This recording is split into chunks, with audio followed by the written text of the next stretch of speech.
বড় দুশ্চিন্তায় আছি মশাই, মেয়ে বিয়ে দিতে হবে। আপনি বলবেন এতে আবার দুশ্চিন্তার কি পেলেন?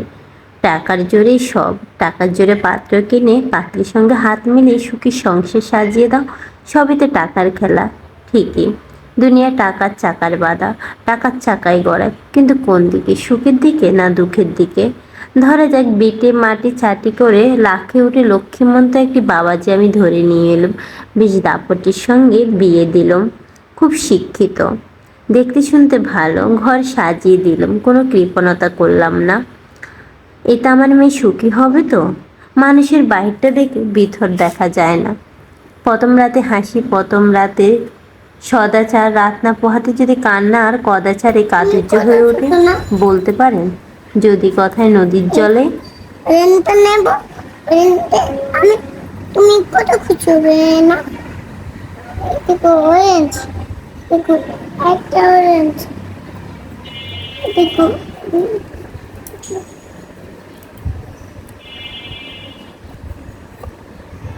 একটা অরেঞ্জ। তো তুমি তো সব এক কালার নিচ্ছ। আমি একটা আরো আরো এবার কি নিচ্ছ? গ্রিন নিচ্ছি না, গ্রিন নিচ্ছ? হ্যাঁ, আচ্ছা। আরেকটা দিন, আরেকটা গ্রিন। যদির ভয়ে আতঙ্কিত হওয়ার কোনো মানে হয় না, কিন্তু যদি যে আজকাল বড় বেশি সত্য হয়ে উঠেছে। মন বলে মানুষের যে আজকাল কিছুই নেই। পুরনো মন ভেঙে চুরে তাল তুবড়ে গেছে। নতুন মন, নতুন আদর্শ, নতুন বিশ্বাস তৈরি করছে। কাকে কতটা বিশ্বাস করা যায় এই নয়া জমানায়? কারোর হাতে একটা জীবন তুলে দিতে বড় ভয় করে। দায়িত্বশীল মানুষের সংখ্যা ক্রমশই কমছে। বলবেন মেয়েরা মানিয়ে নিতে জানে, সহ্য করতে পারে। বিয়ে তো আপনার নয়, আপনার কন্যার। সেখানে গিয়ে পড়ুক না কেন, ঠিকই গুছিয়ে নেবে। গোছাবার প্রশ্ন আসছে কেন? মানাবার কথা উঠছে কেন?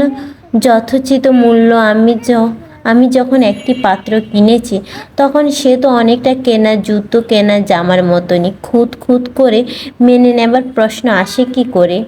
কেউ তো দয়া করে আমার মেয়েটিকে নেবে না। নাক দেখবে, কান দেখবে, চোখ দেখবে, চলন দেখবে, বলন দেখবে, কালসাপ দেখবে, চুল দেখবে, নখ দেখবে, তারপর মেয়ের বাপকে দেখবে, বেশ ভালো করেই দেখবে। দেখার পর ভদ্রলোক দেউলিয়া হবে, তারপর অনবরত দেখতেই থাকবে। লিভার যখন বাবাজির হাতে, শ্বশুরকে হতে হবে ব্যাংক। লিভারের চাপ পড়লেই টাকা ছাড়তে হবে, নয়তো মেয়েকে ধ্বংসে শেষ করে দেবে।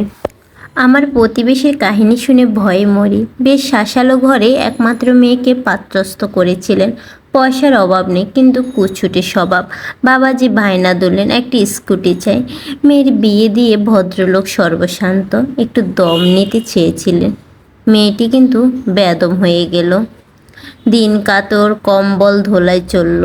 তাতে যখন শ্বশুরমশাই এই স্কুটি প্রসব করলেন না, তখন এক শিশি কীটনাশক দিয়ে বলা হলো, খেয়ে নাও তো মা, তুমি যদি এটা খাও দ্বিতীয় পক্ষ আসবে, স্কুটি চেপে এসে পড়বে। মেয়ে আপত্তি করায় বলা হলো, বঙ্গললনা, স্বামীর অবাধ্য হতে নেই, বাপ মায়ের বদনাম হবে মা। তুমি কেমন বাপের মেয়ে? মেয়েটি চলে গেল। যেমন দেশ তার তেমন বিচার। ভালো থাকবেন। আজ এ পর্যন্তই। নমস্কার।